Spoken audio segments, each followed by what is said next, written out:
ओंकार स्मरण।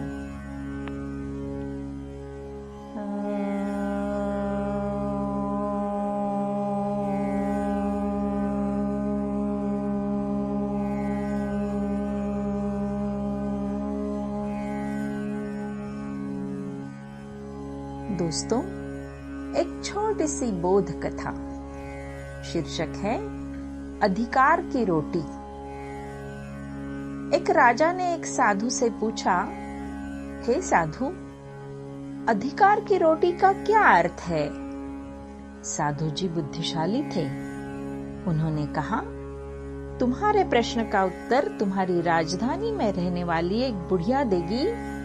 और बुढ़िया का नाम ठाम बतला दिया। राजा साधु का नमस्कार कर अपने राजप्रासाद को सानंद लौट आया।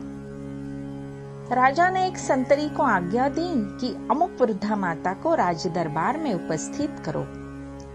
संतरी पता लगाता हुआ एक टूटी झोपड़ी के पास गया, जो कि नगर के अंतिम भाग में खड़ी वृद्धा की दरिद्रता का प्रमाण देती थी। संतरी ने कहा, माता जी, आपको राजा साहब बुलाते हैं। वृद्धा ने चरखे की गति को धीमी करते हुए कहा, यदि राजा को मेरी आवश्यकता है तो वे स्वयं मुझसे मिलने आ सकते हैं, पर मैं नहीं जा सकती, इसलिए कि मुझे उनसे कोई काम नहीं है। बुढ़िया ने जैसा कहा था उसमें अपनापन कुछ भी न मिलाकर संतरी ने वैसा ही राजा से कह दिया। बुढ़िया के इस उत्तर से राजा को खेद होना चाहिए था, गुस्सा करना चाहिए था, क्योंकि उसने राजाज्ञा का उल्लंघन किया था। किंतु बुढ़िया के उत्तर से राजा आप में सहम गया और उसके मुंह से एकाएक निकल पड़ा कि बुढ़िया का स्वाभिमान दीनता दरिद्रता होने पर भी जागृत है।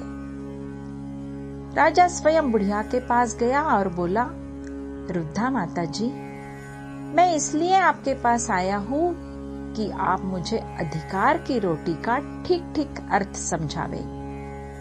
वृद्धा माता की आयु लगभग 100 वर्ष की होगी।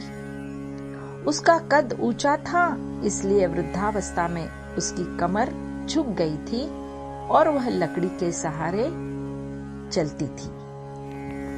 सिर के बाल श्वेत शुभ्र चांदी जैसे चमकते थे। दांत सब गिर गए थे, इसलिए उनका मुंह पोपला था।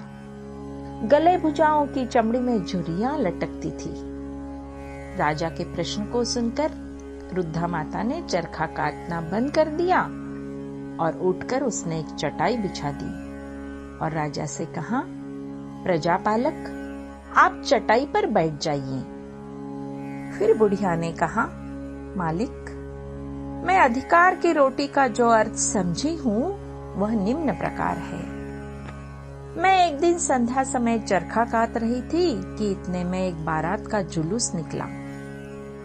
तब अंधेरा फैल चुका था।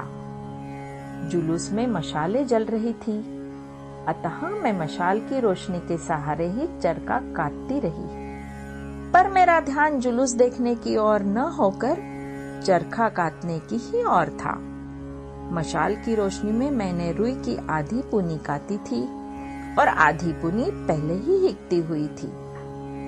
पूने से कटे हुए सूत को बेचकर जो पैसा आया, उससे मैंने अपना पेट भरा।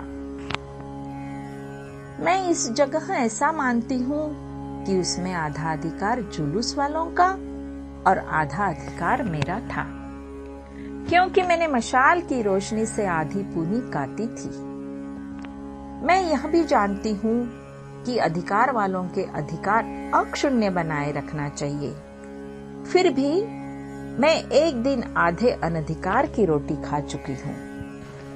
राजा को संबोधित करते हुए पुनः बुढ़िया ने कहा, राजन, अब आप समझ गए होंगे कि अधिकार की रोटी का क्या अर्थ है।